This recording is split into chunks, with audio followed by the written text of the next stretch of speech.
Welcome to the 7th lecture of the subject structure analysis. So थोड़ा revise करते हैं कि हमने अभी तक क्या किया है ना। तो let's come to the very beginning, है ना। तो शुरुआत में हमने बेसिक इंट्रो देखा कि सब्जेक्ट के बारे में देखा, बेसिक अंडरस्टैंडिंग डेवलप करी। ओके, फिर हमने यहाँ पे एक बहुत इम्पोर्टेंट सवाल का जवाब दिया था कि आप किस तरीके से स्ट्रक्चर को एनालाइज करते हैं। तो हमने बेसिकली दो तरीके बताए थे कि एक इक्विलिब्रियम इक्वेशन के हेल्प से, दूसरा कंपैटिबिलिटी इक्वेशन की हेल्प से। दो तरीकों से आप जनरली स्ट्रक्चर को एनालाइज करते हैं या सॉल्व करने की कोशिश करते हैं। Now the important question here can be कि कब आपको ये वाले इक्वेशंस यूज़ करने, कब आपको इक्विलिब्रियम इक्वेशन यूज़ करना है, कब आपको कंपैटिबिलिटी इक्वेशन यूज़ करना है। ये हमारे लिए सबसे इम्पॉर्टेंट क्वेश्चन है। तो इस क्वेश्चन को समझने के लिए या इसका आंसर देने के लिए हमने एक टॉपिक यहाँ पे पढ़ा है ना। एक टॉपिक हमने पढ़ा जो क्या था, इनडिटर्मिनेसी, जो हमने लास्ट लेक्चर में कंप्लीट कर लिया था। तो ये इनडिटर्मिनेसी बेसिस है आपके उस क्वेश्चन का, है ना। तो वापस आ जाते हैं हम।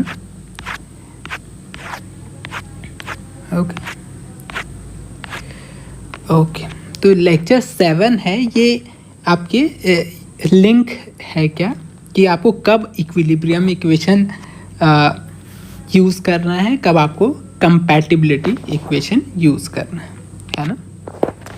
देखिए, बहुत ही यहाँ पे मैं कुछ पॉइंट लिख देता हूँ। अगर कोई स्ट्रक्चर है जिसमें क्या है, डिग्री ऑफ स्टैटिक इनडिटर्मिनेसी क्या है, कम है डिग्री ऑफ काइनेमेटिक इनडिटर्मिनेसी से, है ना। अगर इस तरीके की कंडीशन है, इसका मतलब है इक्विलिब्रियम के अननोन कम है कंपैटिबिलिटी के अननोन से, है ना। इसका ये मतलब है। इसका मतलब क्या है कि कम अननोन कब आएंगे, जब आप इक्विलिब्रियम यूज़ करेंगे, है ना। तो इसका मतलब है कि आपको क्या करना चाहिए, आपको फोर्स मेथड यूज़ करना चाहिए। Force methods should be used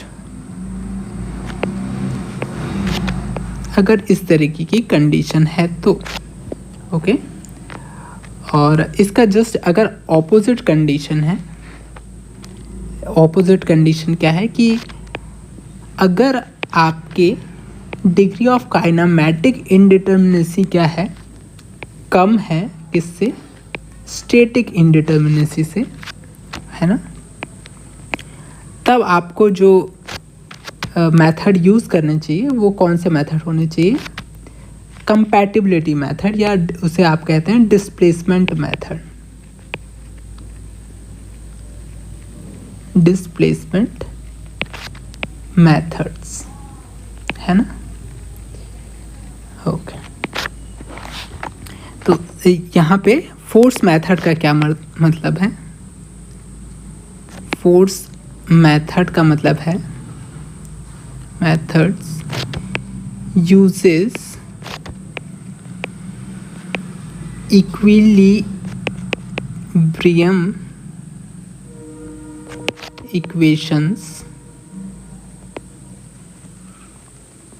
okay, basically क्या है, इक्विलिब्रियम इक्वेशन का यूज़ करते हैं, प्लस क्या करते हैं, मतलब मेन क्या है इनके, इक्विलिब्रियम इक्वेशन को यूज़ करते हैं, प्लस क्या करते हैं, ये कंपैटिबिलिटी इक्वेशन यूज़ करते हैं।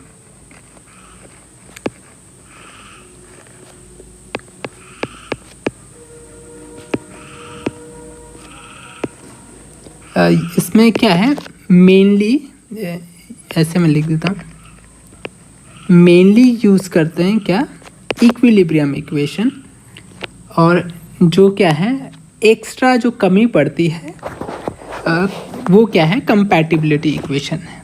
कहने का मतलब है कि यहाँ पे अगर आप एग्जांपल के तौर पे समझें कि मान लीजिए कि डिग्री ऑफ स्टैटिक इंडिटरमिनेसी जो है वो क्या है, 2 है ना। तो इसका मतलब क्या है कि आपको कंपैटिबिलिटी इक्वेशन कितने चाहिए होंगे,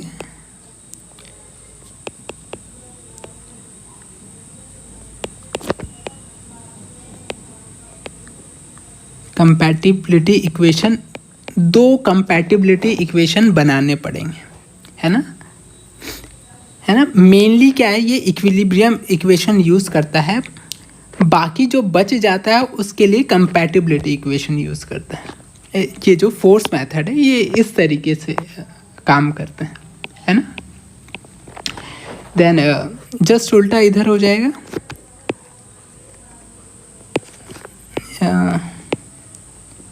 displacement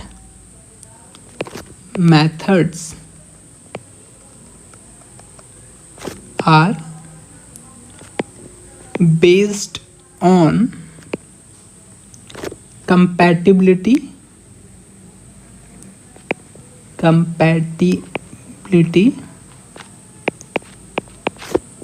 equations.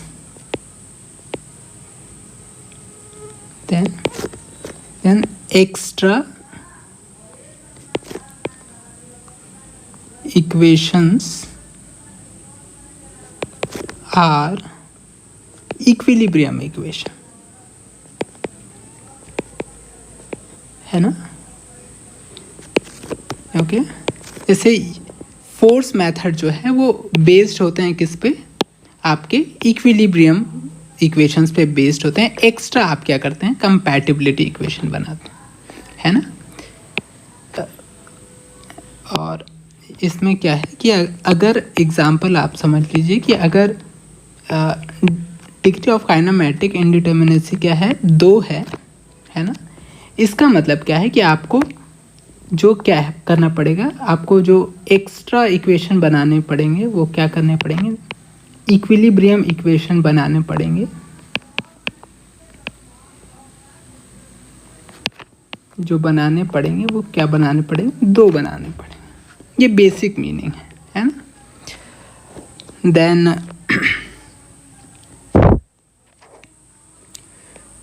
ओके, एग्जाम्पल क्या है, फोर्स मेथड्स के एग्जाम्पल हैं। क्या इस तरीके से समझिए, कौन कौन से मेथड्स को आप फोर्स मेथड कहते हैं। तो इसमें एग्जाम्पल है आपका स्ट्रेन एनर्जी मेथड, जो आपको पढ़ना है।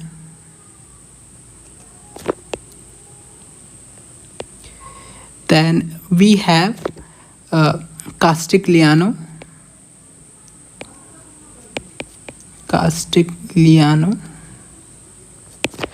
ये सब मेथड क्या होते हैं ये आप धीरे धीरे समझ जाएंगे जैसे जैसे कोर्स बढ़ेगा, लेकिन अभी बेसिक रफ आइडिया के लिए। Then we have 3 moment method.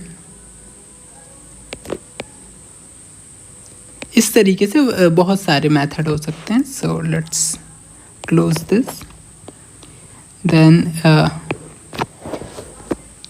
जो हमारे डिस्प्लेसमेंट मेथड हैं, है ना, इसके एग्जांपल है moment distribution method,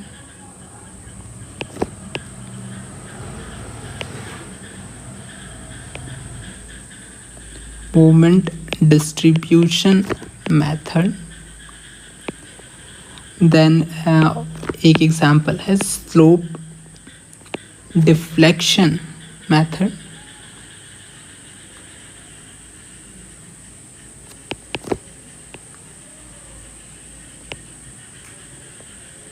this sector. Okay, या थोड़ा सा मैं इसे चेंज कर दे रहा हूँ ताकि यहाँ पे मैं लिख देता हूँ फ्लेक्सिबिलिटी मेथड।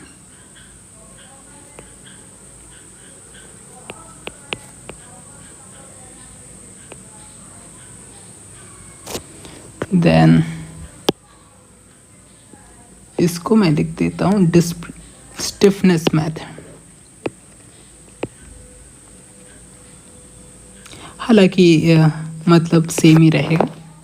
तो आप इस तरीके से इसे समझ लीजिए कि इस तरीके का बेसिक हमारा आइडिया है। इसलिए अगर आप देखेंगे तो फर्स्ट स्टेप आपका क्या है, कोई भी मेथड पिक करने से पहले आपको ये कंडीशन पता करनी पड़ेगी कि what is the value of indeterminacy, है ना, स्टैटिक इनडिटर्मिनेसी, काइनेमेटिक इनडिटर्मिनेसी। उसके बाद ही आप किसी कंक्लूजन पे पहुंच पाएंगे कि आपको कौन सा क्वेश्चन सॉल्व करने के लिए कौन सा मेथड यूज़ करना चाहिए, है ना। जनरली AKU एग्ज़ाम्स में ऐसा होता है कि वो आपको लिख के देते हैं कि ये वाला मेथड यूज़ करो, तो आप ये चीज़ भूल जाते हैं, है ना। कन्वेंशनल एग्ज़ाम के साथ ये प्रॉब्लम है कि वो आपको बताते हैं कि इसको इस तरीके से सॉल्व करो, बट अगर इस तरीके से एक्चुअल में अगर आप प्रैक्टिकल देखेंगे, प्रैक्टिकली जब आपके सामने कोई स्ट्रक्चर आएगा तब वहाँ पे तो वो क्वेश्चन पेपर नहीं है, वो आपको नहीं बताएगा कि इस मेथड से सॉल्व करिए। तब आपको डिसाइड करना पड़ेगा कि कौन सा मेथड मैं यूज़ करूँ एक स्ट्रक्चर को सॉल्व करने के लिए, है ना, for particular boundary condition, for particular load, है ना। तो ये आपको डिसाइड करना पड़ेगा। उस वक्त ये इनडिटर्मिनेसी का कॉन्सेप्ट काफ़ी इम्पॉर्टेंट हो जाता है। लेकिन ये जो भी आपके स्ट्रक्चर्स हैं, ये इनडिटर्मिनेट स्ट्रक्चर्स की बात कर रहे हैं। डिटर्मिनेट स्ट्रक्चर होंगे तो ये सब तो कोई लॉजिक ही नहीं रखता कि फोर्स मेथड या डिस्प्लेसमेंट मेथड, क्योंकि वो खुद ही में डिटर्मिनेट हैं, आप सिंपली उन्हें डिटरमाइन कर सकते हैं। ओके, ये आप समझ गए I hope. So let's move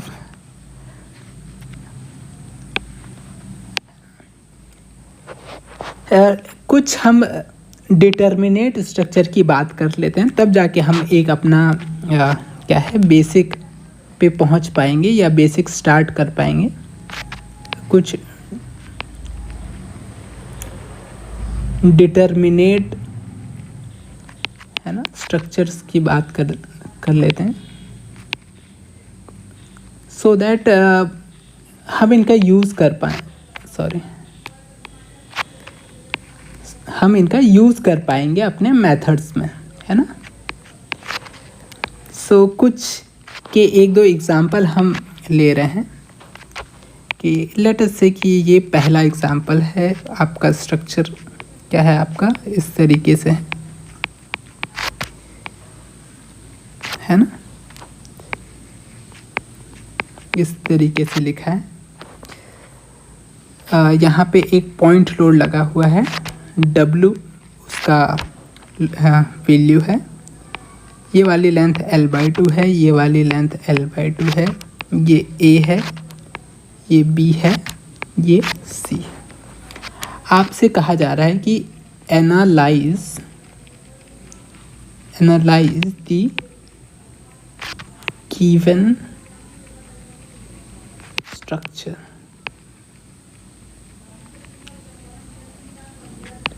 ये आपका क्वेश्चन है ना, ये आपका क्वेश्चन है।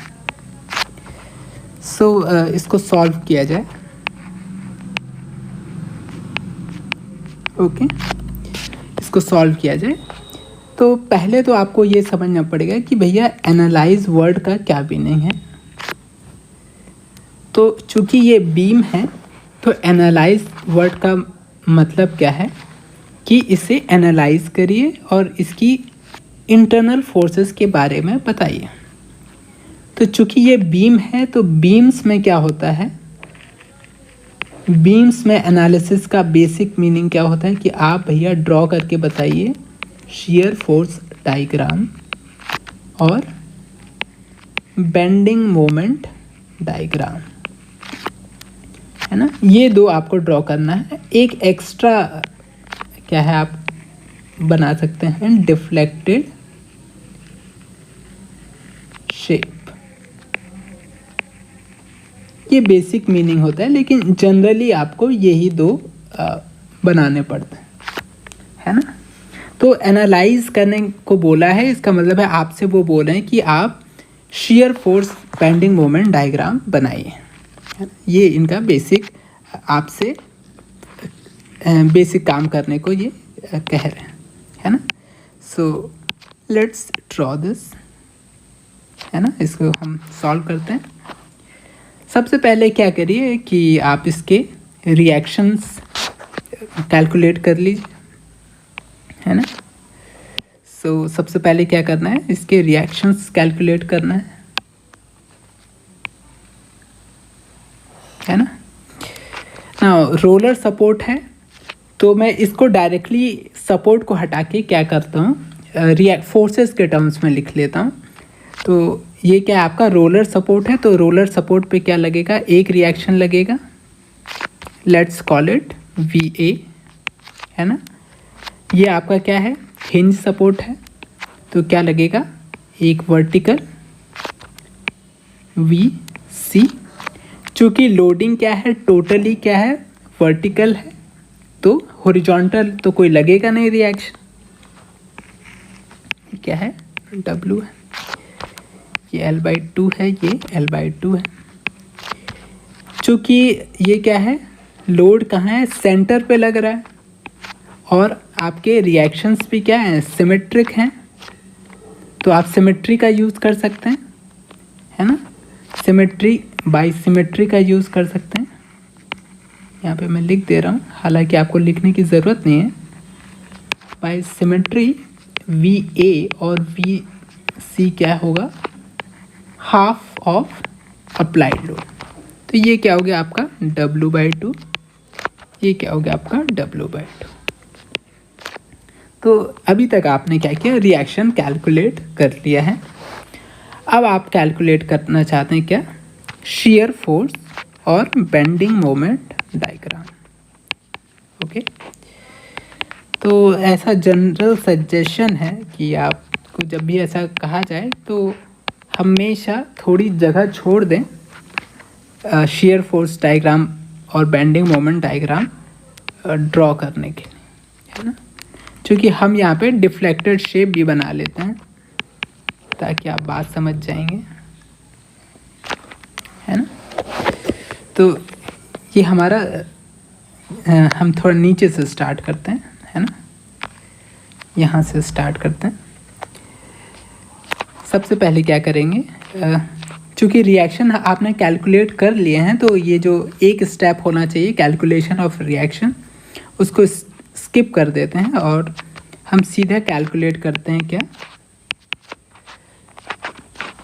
कैलकुलेशन ऑफ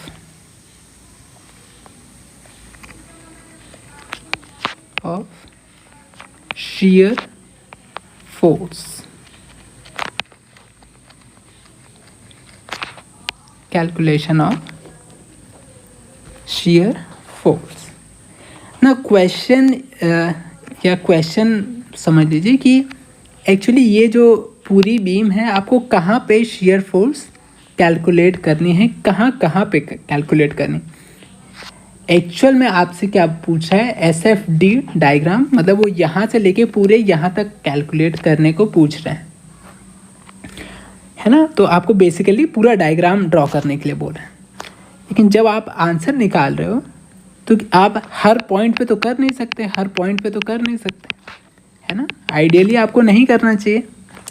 तो बेसिकली क्या है, जो शियर फोर्स डायग्राम है, बेसिकली क्या है, एक ग्राफ है, क्या है, एक ग्राफ है ना।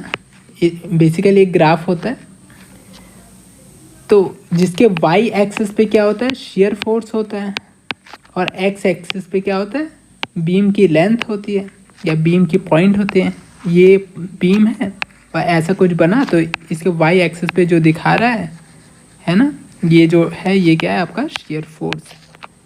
तो जब आप कोई भी ग्राफ ड्रॉ करते हैं तो आप किस किस पॉइंट पे कैलकुलेट करते हैं किसी भी ग्राफ को, ताकि आप एक ग्राफ कंप्लीट कर पाएँ, है ना। तो आप कहाँ कहाँ पे कैलकुलेट करते हैं? बिगिनिंग पे कैलकुलेट करते हैं, है ना। बिगिनिंग पे कैलकुलेट करते हैं, एंडिंग पे कैलकुलेट करते हैं, और कहाँ करते हैं?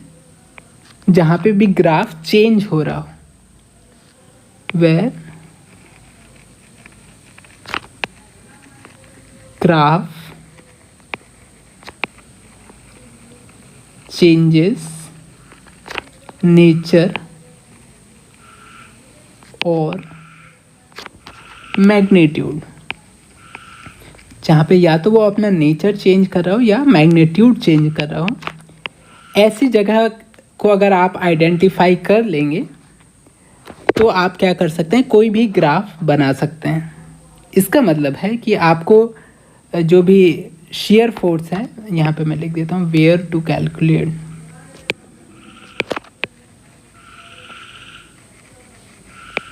है ना। तो इसका मतलब क्या है कि ये आपके बेसिकली तो यही है, लेकिन अगर आप इसको और समझना चाहें तो एट पॉइंट लोड के ऊपर आपको कैलकुलेट करना चाहिए, है ना। पॉइंट लोड पे आपको 2 बार कैलकुलेट करना पड़ेगा, एक आपको LHS कैलकुलेट करना पड़ेगा, एक आपको RHS कैलकुलेट करना पड़ेगा, है ना। देन आपको अगर UDL है तो आपको UDL के बिगिनिंग पे कैलकुलेट करना पड़ेगा, देन आपको UDL के एंड पे कैलकुलेट करना पड़ेगा। अगर UVL है तो सेम आपको बिगिनिंग पे कैलकुलेट करना पड़ेगा, है ना, और एंड पे कैलकुलेट करना पड़ेगा। अगर एक मोमेंट लगा हुआ है तो आपको कहीं कैलकुलेट करने की ज़रूरत नहीं है। Shear force, okay. ये मैं क्या कह रहा हूँ, आई होप आप समझ रहे हैं, है ना, है ना। अगर आप ये बात समझ रहे हैं तो अगर आपको इस बीम के लिए क्या करना है, शियर फोर्स डायग्राम ड्रॉ करना है, तो आपको कहाँ कहाँ कैलकुलेट करना चाहिए, कहाँ कहाँ पे शियर फोर्स कैलकुलेट करना चाहिए। सो बिगिनिंग या फिर यहाँ पे देखें पॉइंट लोड पे, है ना। तो यहाँ पे कितने पॉइंट लोड हैं, एक जो रिएक्शन के फॉर्म में है, 2, 3, तो आपको 3 जगह कैलकुलेट करना है। सो यहाँ पे आपको कहाँ करना है, at point A, at point B, at point C, है ना। ये सब आपको सोचना है, हालांकि इसको लिखने की ज़रूरत नहीं है, ओके। तो कैलकुलेट करिए, शियर फोर्स कहाँ कैलकुलेट करना है, एट A, है ना। देन जब भी पॉइंट लोड आएगा, अगर आप एक पॉइंट लोड को देखेंगे तो ये पॉइंट लोड कहाँ एक्ट कर रहा है, यहाँ पे एक्ट कर रहा है। तो चूंकि आप एक फोर्स को कैलकुलेट कर रहे हो जो फोर्स एक पॉइंट पे लग रहा है ना, और चूंकि आप पॉइंट पे लग रहा है, और शियर फोर्स क्या होता है, शियर फोर्स अगर आपको किसी एक सेक्शन पे निकालना है, मान लो इस सेक्शन पे निकालना है, तो आपको क्या करना होता है, इसके एक साइड की सारी फोर्सेस को ऐड कर देना होता है ना। या तो इधर की कर दो, है ना, या फिर इधर की कर दो, दोनों में से कोई एक साइड की फोर्सेस आपको ऐड कर देना होता है। तो जब आप एक पॉइंट के ऊपर शियर फोर्स कैलकुलेट कर रहे हो, है ना, तो ये जो लोड लग रहा है एग्जैक्टली कहाँ पे लग रहा है ये थोड़ा बताना मुश्किल है। तो इस प्रॉब्लम को डील करने के लिए आप क्या करते हो, इस पॉइंट के एक बार इधर आप शेयर फोर्स निकालते हो, एक बार इधर निकालते हो, एक बार लेफ्ट हैंड साइड निकालते हो, एक बार राइट हैंड साइड निकालते हो, है ना। तो आप पॉइंट जब भी आएगा आपको क्या करना पड़ेगा, 2 बार शेयर फोर्स कैलकुलेट करना पड़ेगा जब भी पॉइंट लोड आएगा। तो सबसे पहले क्या करते हैं, लेफ्ट हैंड साइड इस पॉइंट के, ठीक है। तो ये पॉइंट का लेफ्ट हैंड साइड लीजिए और इसके सारे लेफ्ट हैंड साइड से फोर्सेस को ऐड कर दीजिए, है ना। इधर की सारी फोर्सेस ऐड कर दीजिए। तो इधर तो कोई फोर्स है नहीं, यानी फोर्स कितनी है, 0 है। तो इसका क्या मतलब है कि आप पॉइंट ए पे अगर लेफ्ट हैंड साइड कैलकुलेट करेंगे तो वो कितनी है, 0 है। फिर आप राइट हैंड साइड आ जाइए, है ना। तो इसी पॉइंट ए के राइट हैंड साइड आ जाइए और इधर की सारी फोर्सेस, हर बार आपको क्या है, इसी साइड की फोर्सेस को ऐड करना है। सेक्शन जो आप बना रहे हैं इस साइड की फोर्स को ऐड करना है। ओके, सो अब आप एक सेकेंड, हाँ, तो आप सेक्शन के इस साइड कौन सी फोर्स है, एक ही फोर्स है, कौन सी, W/2। Okay, so let me remove this. तो यहाँ पे RHS कितनी है, W/2, है ना। चूँकि अगेन हम किसकी बात कर रहे हैं, शेयर फोर्स की, और फोर्स हमेशा क्या है, फोर्स एक वेक्टर क्वांटिटी है, विच मीन्स कि इसका आपको डायरेक्शन और मैग्नीट्यूड दोनों लिखना पड़ेगा। तो यहाँ पे आपको डायरेक्शन को भी साइन असाइन करना पड़ेगा। लेटर से अपवर्ड जो फोर्स है उसे हम पॉजिटिव बोलते हैं, डाउनवर्ड जो फोर्स है उसे हम नेगेटिव बोलते हैं, है ना। ये हमने साइन असाइन कर दिया है। तो जो हमारे W/2 है ये कौन सी डायरेक्शन में है, ऊपर की तरफ है, तो हम इसे क्या साइन देंगे, positive. So let's write positive. तो हमारा ए पॉइंट पे शेयर फोर्स कैलकुलेट हो गया। Now calculate shear force at point B. Okay, now point B जो है हमारा, है ना, हमारा पॉइंट बी है, वहाँ पे भी क्या है, एक पॉइंट लोड है। इसका मतलब है हमें दोबारा LHS RHS कैलकुलेट करना पड़ेगा। सो एक बार LHS कैलकुलेट करना पड़ेगा, एक बार RHS कैलकुलेट करना पड़ेगा। सो करते हैं कैलकुलेट। कैसे कैलकुलेट करना है, बहुत ही सिंपल है ना।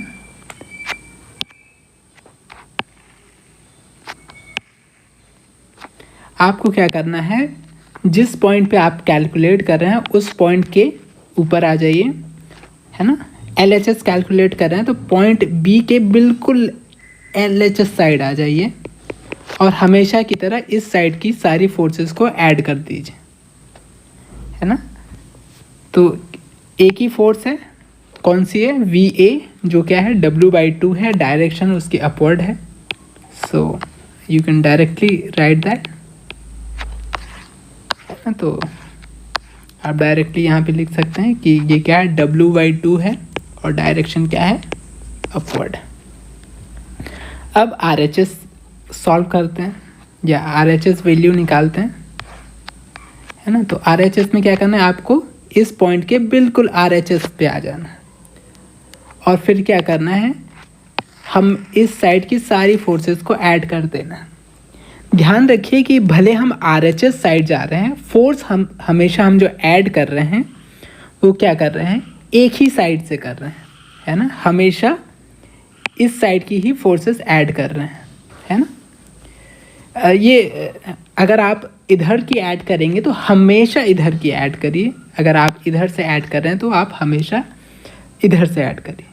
मैं हमेशा क्या कर रहा हूँ, इस साइड से ऐड कर रहा हूँ, है ना। पॉइंट RHS है और मैं हमेशा इस साइड से फोर्सेस ऐड कर रहा हूँ। ओके, तो कौन कौन सी फोर्स है, एक W/2 है जो अपवर्ड है, एक W है जो डाउनवर्ड है। तो शेयर फोर्स क्या होता है, दोनों का एडिशन होता है। तो एक W/2 फोर्स है जो अपवर्ड डायरेक्शन में है, एक W है जो डाउनवर्ड डायरेक्शन में है। तो नेट शेयर फोर्स जो वहाँ पे कैलकुलेट होगा वो क्या होगा, -W/2। तो हमारा B पॉइंट पे कैलकुलेट हो गया। Okay, now share force eight C। जो हमारा C पॉइंट है ये दोबारा से क्या है, पॉइंट लोड है, विच मीन्स हमको क्या करना पड़ेगा, LHS RHS करना पड़ेगा। सबसे पहले LHS कैलकुलेट करते हैं। पॉइंट के लेफ्ट हैंड साइड आइए और सारी इस साइड की फोर्सेस को ऐड कर दीजिए, है ना। सो पहली फोर्स है आपकी पॉजिटिव W/2, सेकेंड फोर्स है आपकी -W, नेट है आपका W/2।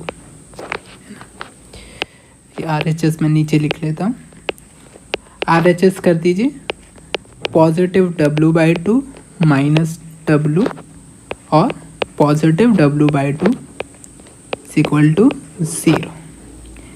सो आप देखेंगे कि ये हमने सारे शेयर फोर्सेस कैलकुलेट कर ली। इम्पॉर्टेंट बात यह है कि ये 0 से शुरू हुआ था और 0 पे ही ख़त्म हुआ। अगर ऐसा नहीं हो तो इसका सिंपल मीनिंग है कि आपकी कैलकुलेशन में कुछ एरर है। Now let's plot this values, या इन ग्राफ, ये जो ग्राफ है इसे आप प्लॉट करिए, है ना। सो लेट्स प्लॉट, है ना। यहाँ पे मैं लिख लेता हूँ हम क्या प्लॉट कर रहे हैं, शेयर फोर्स डायग्राम प्लॉट कर रहे हैं। पहली वैल्यू A के ऊपर एक 0, एक पॉजिटिव W/2, है ना। तो A पॉइंट के ऊपर आप क्या करिए, पहली वैल्यू क्या है आपकी 0 है, दूसरी वैल्यू क्या है पॉजिटिव W/2, है ना। ऊपर की तरफ पॉजिटिव, नीचे की तरफ नेगेटिव। देन फिर आइए B पॉइंट के ऊपर क्या है, ये W/2 और पॉजिटिव है। सो ये जो B पॉइंट है यहाँ पे क्या है, W/2 है और पॉजिटिव है। So you connect this like this. Now next आपकी जो है वो क्या है, -W/2 है। सो पॉइंट B के ऊपर क्या है, -W/2 है, क्या है, माइनस है। सो पॉइंट B के ऊपर ही है तो आप ड्रॉ कर दीजिए। देन आप नीचे देखिए तो आपको दोबारा से पॉजिटिव W/2 दिखेगा, एंड देन फाइनली आपको 0 दिखे, है ना। तो ये जो ऊपर वाला है ये क्या है, पॉजिटिव है, नीचे वाला क्या है, नेगेटिव। इस तरीके से आपका ये शेयर फोर्स डायग्राम बन के कंप्लीट हो गया, है ना। मैं थोड़ा से ओके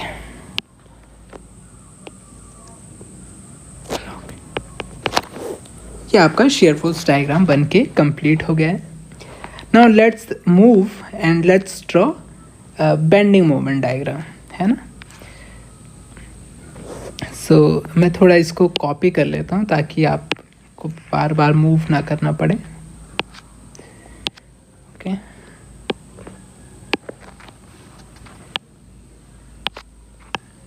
ये हमारा बेसिक क्वेश्चन है। नेक्स्ट स्टेप हमारा क्या है, calculation of bending moment. Calculation of bending moment.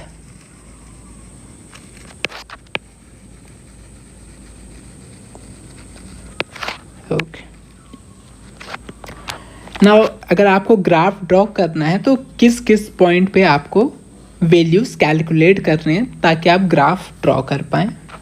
सो यहाँ पे मैं लिख देता हूँ where to calculate.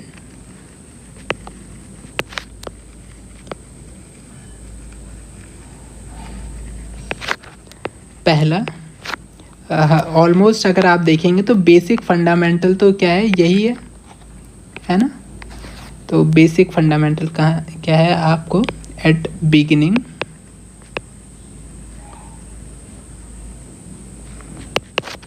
Comma end where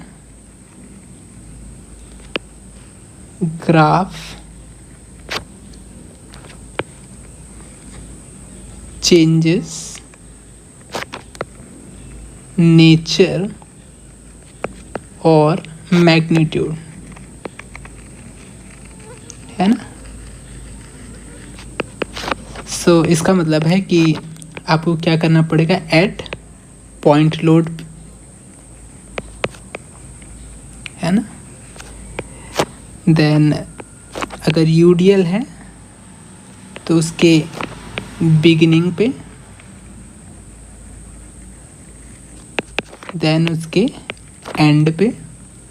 यहाँ पे ये सब को हम किस बेसिस पे बोल रहे हैं, क्योंकि ऐसे पॉइंट्स पे क्या होगा, जैसे बिगिनिंग ऑफ यूडीएल है या एंड ऑफ यूडीएल है, तो यहाँ पे मैग्नीट्यूड चेंज हो जाएगी, हो सकता है नेचर भी चेंज हो जाए, तो इसलिए हम यहाँ पे कर रहे हैं।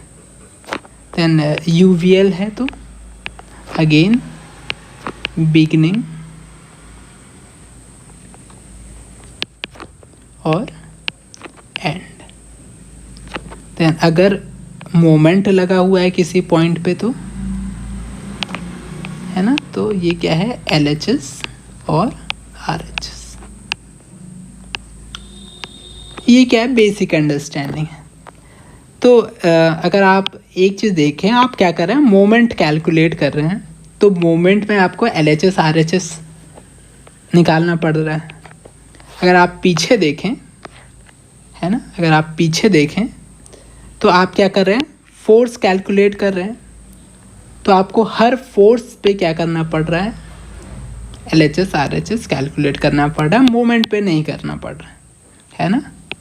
सिमिलरली पीछे भी क्या है, जब आप मोमेंट कैलकुलेट कर रहे हैं तो फोर्स के ऊपर LHS RHS की ज़रूरत नहीं है ना।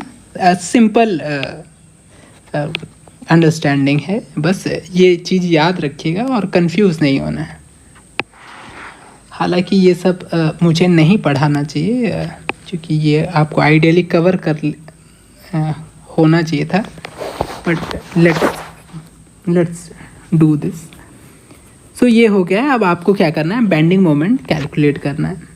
तो इसका मतलब है आपको कहाँ कहाँ पे कैलकुलेट करना है, एट पॉइंट लोड, यानी का A, B और C। और यूडीएल लगा नहीं है, यूवीएल लगा नहीं है, मोमेंट लगा नहीं है, तो नो प्रॉब्लम। तो बेंडिंग मोमेंट कैलकुलेट करिए आप कहाँ पे, A पे। ओके, तो A के ऊपर बेंडिंग मोमेंट कैलकुलेट करिए, फोर्स इनटू परपेंडिकुलर डिस्टेंस, है ना, कोई फोर्स नहीं है, सो दिस इज 0, है ना, यही फोर्स है मतलब। तो इसकी परपेंडिकुलर डिस्टेंस A पे कितनी है, 0 ही है, तो मतलब लिखने की ज़रूरत नहीं है, या लिख देते हैं VA into 0 is equal to 0। Then bending moment at B, okay.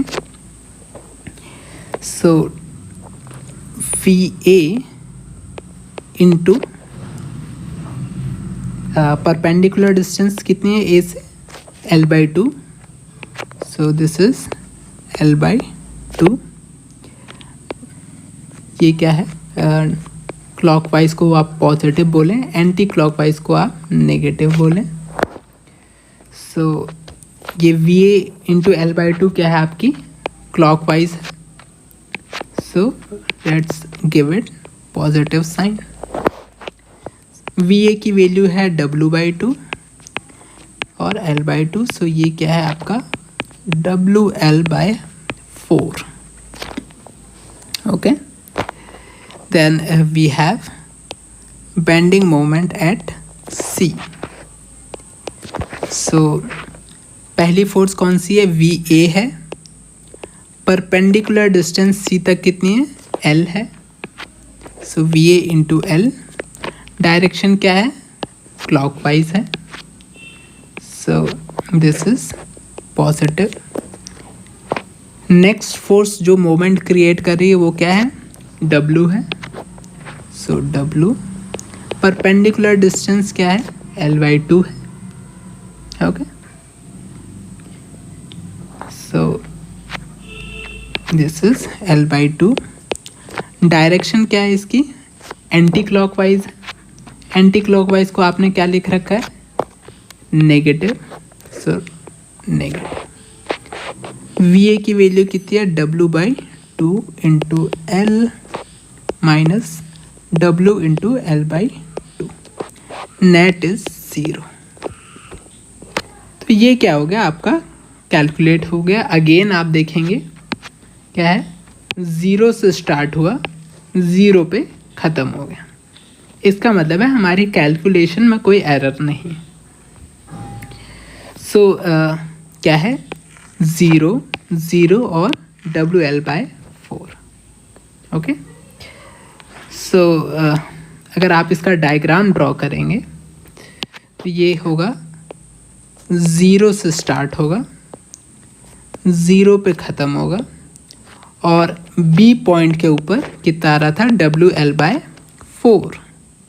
सो ये क्या हो गया आपका, WL/4,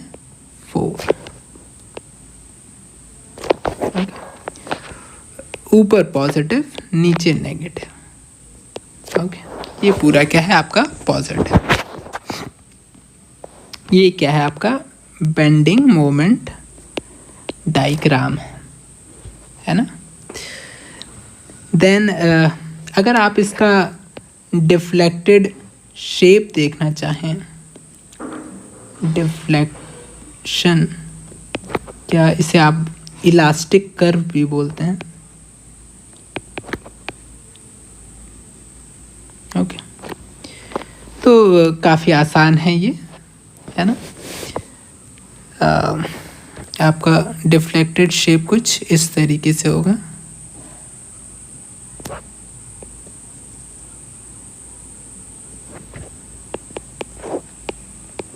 है ना, यहाँ पे आपका मैक्सिमम होगा।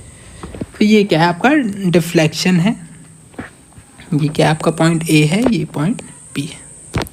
तो ये क्या है, ये बहुत ही बेसिक क्वेश्चन है ना। तो ये जो हमने इतना काम किया है, इसी को हम क्या बोलते हैं, एनालाइज करना बोलते हैं, है ना। आई होप आप बेसिक समझ रहे हैं कि असल में आपको क्या करना है, शियर फोर्स कैलकुलेट करना है, उनको प्लॉट कर देना है, बेंडिंग मोमेंट कैलकुलेट करना है, उनको प्लॉट कर देना है ना। अगर आप बात समझें तो ये जो डायग्राम बन के आया है ये बहुत हेल्पफुल है कि अगर आपको इस पॉइंट पे शियर फोर्स की वैल्यू निकालनी है तो आपको कुछ नहीं करना है, इस पॉइंट को प्रोजेक्ट कर देना है यहाँ पे। ये जो वैल्यू है कितनी है, W/2, तो इस पॉइंट पे भी शियर फोर्स कितना होगा, W/2। अगर आपको इसी पॉइंट पे बेंडिंग मोमेंट निकालना है तो इसी ग्राफ को आप और नीचे ले आइए, तो ये जो वैल्यू है ये क्या है, बेंडिंग मोमेंट की वैल्यू है, ठीक है। तो एक बार अगर आप ग्राफ पेपर के ऊपर ऐसा डायग्राम बना लेंगे तो आप ये वैल्यू बड़ी आराम से ग्राफ पे कैलकुलेट कर सकते हैं। इसलिए आपसे जनरली क्या बोला जाता है कि आप डायग्राम बनाइए, है ना, क्योंकि एक बार आपने डायग्राम डेवलप कर लिया तो आप किसी भी पॉइंट पे बहुत ही आसानी से कैलकुलेट कर पाएंगे। अगर आप कैलकुलेशन के पॉइंट ऑफ व्यू से देखेंगे तो आपने क्या किया है, बहुत कम जगह पे कैलकुलेशन किया है, लेकिन एक बार आपने ग्राफ डेवलप कर लिया तो आप किसी भी पॉइंट पे तुरंत आंसर निकाल सकते हैं। अगर आपने ये ग्राफ जो है एक ग्राफ पे ड्रॉ किया है ना, ग्राफ पेपर पे अगर आपने ड्रॉ किया है तो आपके लिए काम बहुत आसान हो जाए, है ना। Similarly bending moment diagram, similarly deflection curve भी, है ना। हालांकि ये जो वैल्यू हमने अभी नहीं निकाली है, हालांकि हम बाद में निकालेंगे, लेकिन ये आप इस तरीके से समझ लीजिए, है ना। तो ये क्या है, बेसिक अंडरस्टैंडिंग है ना। ना एक चीज़ आप ध्यान रखेंगे, है ना, कि जो हमने डायग्राम्स ड्रॉ किए हैं, है ना, ये डायग्राम ड्रॉ किया है, ये डायग्राम ड्रॉ किए हैं, तो यहाँ पे बहुत डिफरेंस है ना। डिफरेंस नहीं है, एक बहुत इम्पॉर्टेंट चीज़ है जिसे कई बार इग्नोर कर दिया जाता है। तो पहले तो मैं उसे यहाँ पे लिख देता हूँ, जिसे कहा जाता है साइन कन्वेंशन।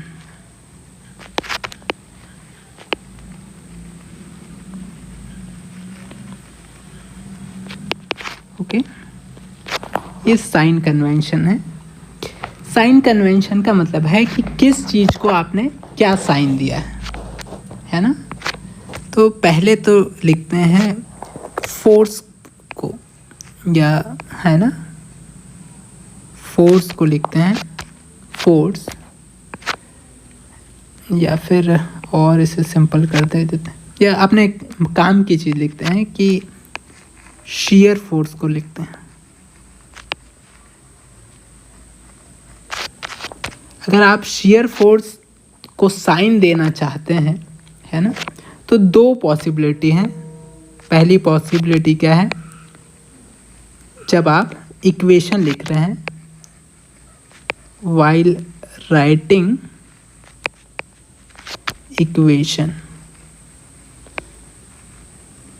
है ना। तो इक्वेशन में क्या है कि अगर जब आप शियर फोर्स का इक्वेशन लिख रहे हैं, तो इस यहाँ पे फर्दर दो पॉसिबिलिटी हो सकती है कि आप क्या करें, अपवर्ड फोर्स को क्या बताएं, या फिर मैं इसको हटा देता हूँ। या तो क्या है कि आप ऊपर जाने वाली फोर्स को पॉजिटिव लिखें, नीचे जाने वाली फोर्स को नेगेटिव लिखें, है ना। या फिर एक तरीका क्या हो सकता है कि ऊपर वाले को आप नेगेटिव लिखें और नीचे वाले को आप पॉजिटिव लिखें, है ना। दोनों में से आप कोई सा भी तरीका यूज़ कर सकते हैं, है ना, कोई इशू नहीं है इसमें। बस आप इक्वेशन के जस्ट ऊपर लिख दें कि आपने क्या अज्यूम किया है, ठीक है।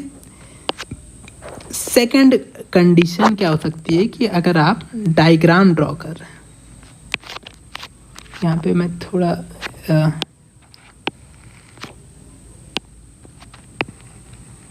दोनों में से कोई सा भी आप चूज कर सकते हैं ना। While drawing shear force diagram, है ना। तो शियर फोर्स डायग्राम आप ड्रॉ कर रहे हैं, तो यहाँ पे साइन कन्वेंशन दो तरीके से हो सकता है ना। पहला तरीका क्या हो सकता है कि आपने जो if calculation starts from left hand side, अगर इस तरीके का सिस्टम है तो ये क्या है, पॉजिटिव ऊपर वाली को, नेगेटिव नीचे वाली को। If calculation starts from right hand side, तो इसमें उल्टा है, अपवर्ड वाली नेगेटिव, डाउनवर्ड वाली पॉजिटिव। क्या मतलब है इसका मतलब बहुत इम्पॉर्टेंट है और मोस्ट ऑफ द टाइम लोग यहीं पे कंफ्यूज होते हैं।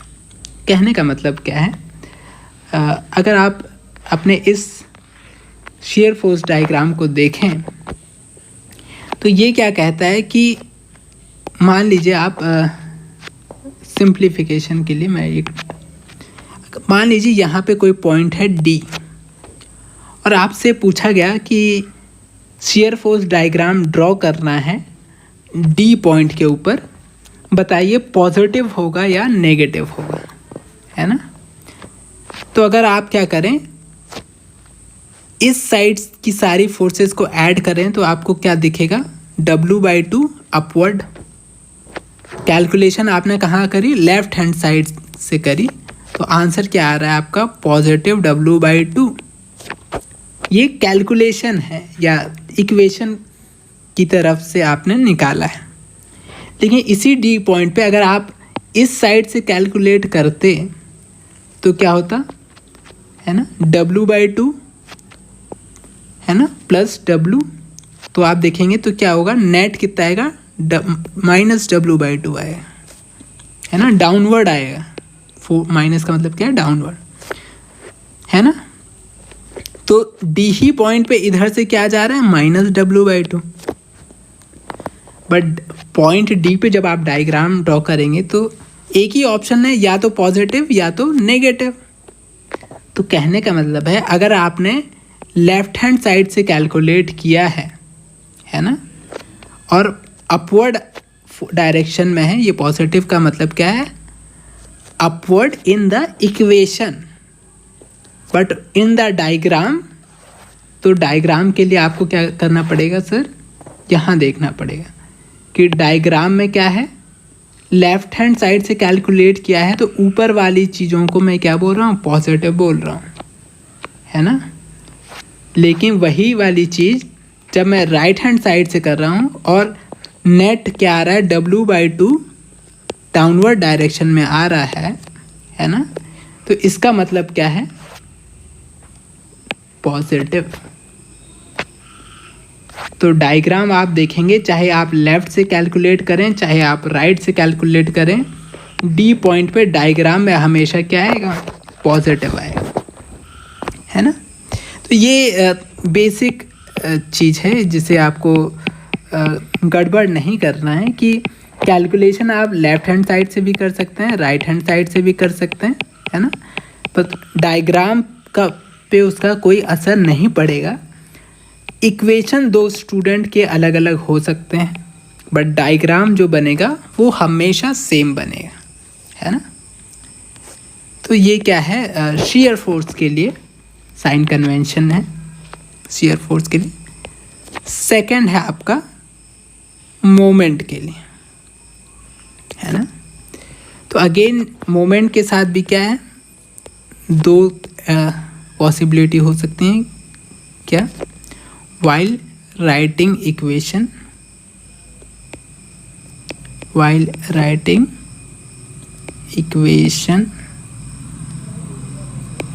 है ना।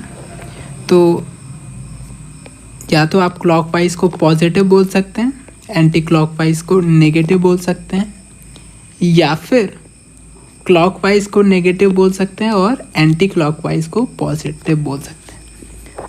दोनों में से कोई एक आप एडप्ट कर सकते हैं। while drawing bending moment diagram, तो बेंडिंग मोमेंट डायग्राम ड्रॉ करते हैं तो यहाँ पे क्या होता है, सैगिंग को आप क्या बोलते हैं, पॉजिटिव बोलते हैं, और आप हॉगिंग को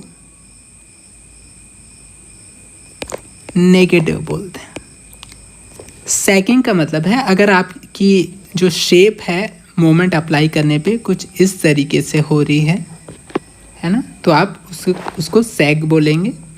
अगर इस तरीके से हो रही है तो उसे आप हॉग बोलेंगे। अगर कहने का मतलब है इस तरीके से इसको, है ना, यहाँ पे मैं ऐसे ड्रॉ कर दे रहा हूँ कि अगर ये क्या है आपका स्माइली है तो क्या है, सैगिंग है। अगर आपका सैड फेस है तो ये क्या है, नेगेटिव है, हॉगिंग है ना। तो अगर आप बेंडिंग मोमेंट डायग्राम देखेंगे तो ये क्या है, पॉजिटिव साइन आ रहा है, इसका मतलब क्या है कि बीम यहाँ से लेके यहाँ तक पूरी सैगिंग कंडीशन में है। तो आप डायग्राम देखेंगे तो बीम आपकी पूरी क्या है, इसी तरीके से सैगिंग है। ये क्या है, आपका रफ तरीका है।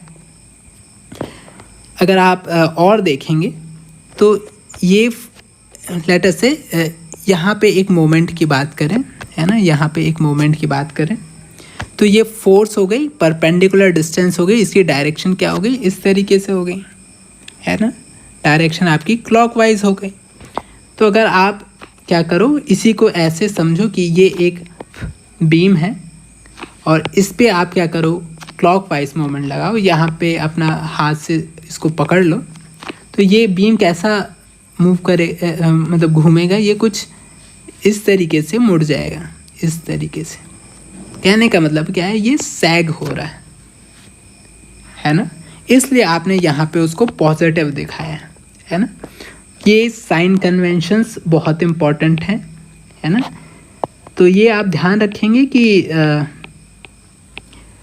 जब आप डायग्राम ड्रॉ कर रहे हैं तब पॉजिटिव का अलग मतलब है, जब आप इक्वेशन लिख रहे हैं तब पॉजिटिव का अलग मतलब है, जब आप चाहे फोर्सेस की बात करें, चाहे आप मोमेंट की बात करें, चाहे आप बेंडिंग मोमेंट की बात करें, इक्वेशन लिखते वक्त और आपका जो है कैलकुलेट करते वक्त, दोनों टाइम पे जो साइन कन्वेंशन है वो अलग अलग हैं, दोनों का मतलब अलग अलग है ना, मतलब काफ़ी अलग है। तो ये आप ध्यान रखेंगे तब हमारा काम हो पाएगा, है ना। तो ये हमने काफ़ी टाइम लगा के इतनी बात करी है ना। नाउ एक और आप उसको ले लेंगे, एक और आप यहाँ पे कर लेंगे कि मान लीजिए ये आपका लोड है ना, स्ट्रक्चर कुछ आपका इस तरीके से, लोड आपका कुछ W लग रहा है, यहाँ पे A है, यहाँ पे ये वाली डिस्टेंस B है, टोटल डिस्टेंस आपकी L है। इसको भी क्या करना है, आपको एनालाइज करना है ना। तो यहाँ पे मैं एनालाइज कर देता हूँ, थोड़ा मैं फास्ट करूँगा, है ना, चूँकि सिर्फ वर्टिकल लोडिंग है तो एक ही रिएक्शन आएगा। कौन सा आपका आएगा, वी ए, यहाँ पे क्या आएगा, वी बी, लोड क्या है आपका W। तो रिएक्शन की वैल्यू निकाल लें आप, इक्विलिब्रियम का यूज़ करें।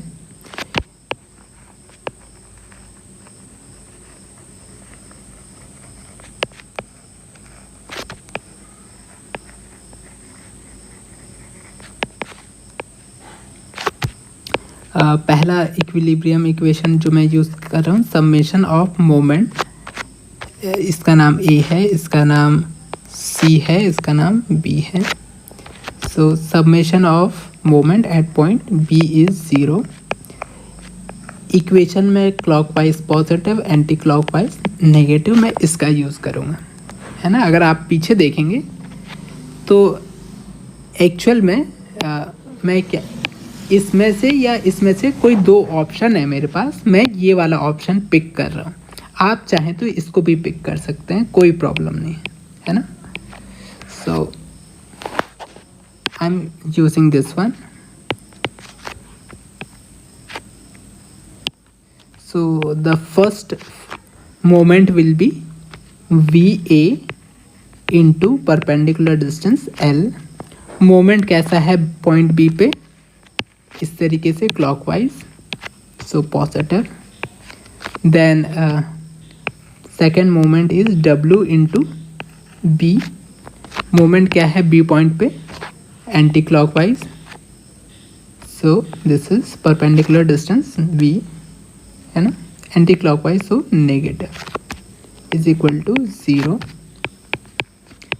वी ए की वैल्यू है वो क्या आ गई, B divided by L into W, है ना। और यहाँ से वी ए की वैल्यू क्या है, ठीक है इतना ही, यही सही। तो ये वी ए की वैल्यू निकल के आ गई, ठीक है। सेकेंड इक्विलिब्रियम इक्वेशन जो मैं यूज़ कर रहा हूँ वो क्या कर रहा हूँ, summation of forces in the y direction is 0, upward forces positive, downward forces negative. पहली अपवर्ड फोर्सेस क्या है, फोर्स क्या है, वी ए, अपवर्ड है तो पॉजिटिव। सेकेंड फोर्स क्या है, डब्लू, है ना, सेकेंड फोर्स डब्लू, डाउनवर्ड है इसलिए नेगेटिव। देन नेक्स्ट फोर्स क्या है, वी बी, अपवर्ड है इसलिए पॉजिटिव। देन वी ए की वैल्यू हमें पता है, W B by L minus W plus V B, so it will be V B is equal to W 1 minus B by L, है ना, V B W times L. Basically क्या है, L क्या है, ए plus B है, तो इसको आप सॉल्व करेंगे तो क्या हो जाएगा, ये क्या है, इसको एल बाई एल भी लिख सकते हैं, तो ये क्या हो जाएगा आपका ए डिवाइडेड बाय एल। ये आपका सेकंड इक्वेशन आ गया, है ना। So this is W B by L, this is W A by L. तो आपके दो इक्वेशन आ गए, सॉरी दो आपके रिएक्शंस आ गए। नाउ आप क्या कर सकते हैं, शेयर फोर्स डायग्राम ड्रॉ कर सकते हैं। कहाँ कहाँ पे ड्रॉ करना है सर, आपको डायरेक्टली ड्रॉ कर दीजिए। आपको कहाँ कहाँ ड्रॉ करना है, स्टार्टिंग पे, है ना, स्टार्टिंग में आपको ड्रॉ करना है, एंड पे ड्रॉ करना है, और जहाँ पे कर्व चेंज होता हो। तो मैं आपको डायरेक्ट बनाना सिखा रहा हूँ। स्टार्टिंग पे क्या है, पॉइंट लोड है, इसके इस साइड की सारे फोर्सेस को ऐड कर दीजिए, कितनी है, 0। सो कर्व विल स्टार्ट विद 0। फिर ए पॉइंट के इधर आ जाइए और फोर्सेस को ऐड कर दीजिए, कितनी फोर्स है, डब्लू बी बाई एल। तो कौन से डायरेक्शन में है, अपवर्ड, अपवर्ड को पॉजिटिव लिखिए क्योंकि आप लेफ्ट हैंड साइड से सॉल्व कर रहे हैं, है ना। साइन कन्वेंशन याद करिए। आप क्या कर रहे हैं, जब डायग्राम ड्रॉ कर रहे हैं और कैलकुलेशन आप लेफ्ट साइड से स्टार्ट कर रहे हैं, तो ऊपर जाने वाली फोर्स को आप पॉजिटिव लिख रहे हैं, है ना। तो कैलकुलेशन में क्या कर रहा हूँ, इधर से सारी कैलकुलेशन में ऐड हमेशा क्या कर रहा हूँ, इधर से ऐड कर रहा हूँ। सो वी बी क्या है, अपवर्ड है, इसलिए मैं इसे पॉजिटिव लिख रहा हूँ, यानी कि ऊपर ड्रॉ कर रहा हूँ। देन ग्राफ कुछ यहाँ आएगा। फिर इस वैल्यू में क्या करना है, डब्लू को माइनस कर देना है ना। ये क्या है, डब्लू बी बाई एल है, माइनस कर देंगे तो कितना आ जाएगा, डब्लू ए by l. So this will be negative, है ना। कितना आ जाएगा, डब्लू बी बाई एल आ जाएगा, सॉरी डब्लू ए बाई एल आ जाएगा। Then it will go like this. फिर आप उसमें क्या कर दीजिए, ऐड कर दीजिए डब्लू ए बाई एल, तो टोटल कितना हो जाएगा, दोनों को ऐड कर देंगे, प्लस माइनस कितना हो जाएगा, 0। So it will come to 0। तो ये आपका शेयर फोर्स डायग्राम बन गया। देन आप क्या कर सकते हैं, इसी को एक्सटेंड करके बेंडिंग मोमेंट डायग्राम भी ड्रॉ कर सकते हैं। सो बेंडिंग मोमेंट डायग्राम भी आप ड्रॉ कर सकते हैं, है ना। Force into perpendicular distance is 0। तो यहाँ पे स्टार्ट कहाँ से होगा, 0, एंड कहाँ पे होगा, 0, और कहाँ पे निकालना चाहिए, बीच में जो पॉइंट है, तो एक आपको कहाँ पे निकालना है, यहाँ पे निकालना है। ओके, तो फोर्स इनटू परपेंडिकुलर डिस्टेंस से मल्टीप्लाई कर दीजिए, तो W/L, और ये डिस्टेंस कितनी है, A है, तो मोमेंट कितना हो जाएगा, WA/B/L, है ना। ये आपने जो मोमेंट निकाली है कैसी आ रही है, इस तरीके से, है ना, इस तरीके की मोमेंट है। कहने का मतलब है अगर आप एक बीम लो, उस पर इस तरीके की मोमेंट लगाओ और उसको इस साइड हाथ से अगर आप पकड़ लो, तो ये बीम कैसे बेंड हो जाएगी, कुछ ऐसा। कहने का मतलब क्या है, ये सैगिंग है ना, सैगिंग है। इसका मतलब है कि ये जो वैल्यू है डायग्राम में कहाँ आएगी, पॉजिटिव आएगी, यानी कि यहाँ पे आएगी। तो आप इसको पॉजिटिव साइड लिख के यहाँ पे लिख सकते हैं आप WAB/L विच इज़ पॉजिटिव, है ना। तो ये इस तरीके से आप डायग्राम तुरंत भी बना सकते हैं। आप चाहें तो वैसे 3 स्टेप भी जा सकते हैं और एक एक को कैलकुलेट कर सकते हैं, but it will B lengthy task, है ना। आप थोड़ा सा प्रैक्टिस करिए, पुरानी मैकेनिक्स की बुक निकालिए और उस पर सॉल्व करना सीखिए, तब जाके हम आसानी से क्वेश्चन कर पाएंगे। क्योंकि जो डिटर्मिनेट स्ट्रक्चर हैं, इस तरीके के स्ट्रक्चर, ये हमारे सिलेबस में नहीं है ना। ये एज्यूम करके चल रहे हैं कि आपको ये सब आता है, आपने मैकेनिक्स में पढ़ लिया है ना। तो ये वैल्यूज़ आपको याद होनी चाहिए, है ना। कहने का मतलब है कि नेक्स्ट क्लास में जब आप आएंगे तो ये रिएक्शंस की वैल्यू, है ना, ये मोमेंट की वैल्यू, ये डायग्राम, है ना, ये डायग्राम, ये सब डायग्राम आपको याद होने चाहिए, तब जाके हम इनडिटर्मिनेट स्ट्रक्चर की तरफ बढ़ पाएंगे। अभी तक हमने ठीक से कोर्स स्टार्ट नहीं किया है ना, अभी तक हम बेसिक ही समझ रहे हैं। क्योंकि एक बार जब कोर्स स्टार्ट हो जाएगा, जब हम इनडिटर्मिनेट स्ट्रक्चर के साथ डील करने लगेंगे, तब ये सब अगर आपको नहीं आता है तो आप बेसिक स्टेप्स में ही कंफ्यूज होते रहेंगे।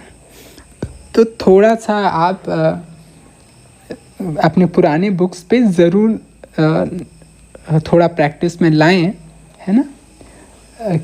ये इट इज़ वेरी इम्पॉर्टेंट। इससे मैं एमटी छोड़ के कंटिन्यूसली स्ट्रक्चर एनालिसिस पे ही ज़्यादा टाइम दे रहा हूँ, है ना। क्योंकि ये बहुत ज़रूरी है कि आप बेसिक को पकड़ के रखें, ठीक है।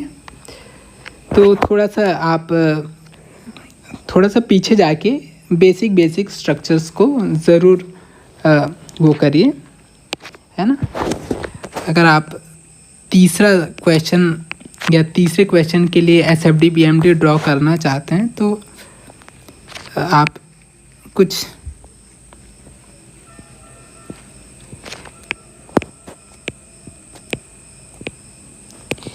इस बीम के लिए ड्रॉ कर सकते हैं। Let us say this is A, this is B, है ना। Then you can also try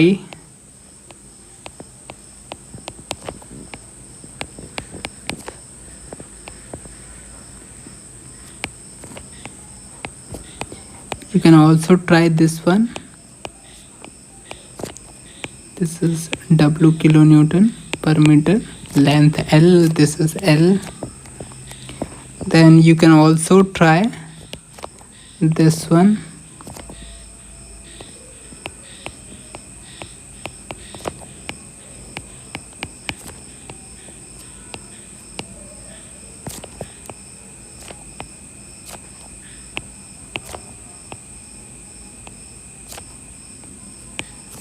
ठीक है, टोटल लेंथ क्या आपकी L है।